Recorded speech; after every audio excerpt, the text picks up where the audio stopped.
Guys আমার সামনে দেখেন ফুল একটা স্কোয়াড লাইন করছে। আমি এইখান থেকে মোটামুটি ভালোই ড্যামেজ দিয়ে দেই, কিন্তু একটাকেও নক করতে পারি না। আর আমার কাছে কোনো ভালো গানও ছিল না, তাই জন্য আমি সরাসরি ক্লক টাওয়ারের উপরে চলে যাই। আর উপরে এসেই পেয়ে যাই ডাবল ভিক্টর। আর এখন আপনারাও নিশ্চয়ই আন্দাজ করতে পারছেন যে এনিমিদের উপর এখন কি পরিমাণে অত্যাচার হতে চলেছে। আচ্ছা, ওরা চারজন আমার উপর একসাথে রাশ করতেছে। তারপর দেখেন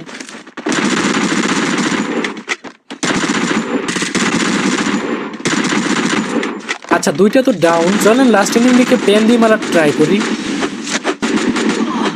ফাইনালি তিনটা শেষ। আর গাইস ওদের একটা প্লেয়ার কিন্তু এখান থেকে ভেগে চলে যায়, আর আমি এখানে ওর উপর হিল টিস মেরে দিই। আর এনিমিটা ওইখান থেকে ভেগে সোজা হ্যাঙ্গারে চলে আসে। আচ্ছা, সামনেই লাস্ট এনিমিটা। ভাবছিলাম এটিকে মারতে পারলে তিনটা ওয়াইপ আউট হয়ে যাবে, কিন্তু ও আগে এসে রিভাইভ দিয়ে দিছে। আচ্ছা, ওদের ফুল স্কোয়াড মারতে না পারলে ঠিক মজাটা আসবে না, তাই না? চলেন দেখি ওদের স্কোয়াডটাকে ওয়াইপ আউট করতে পারি কিনা।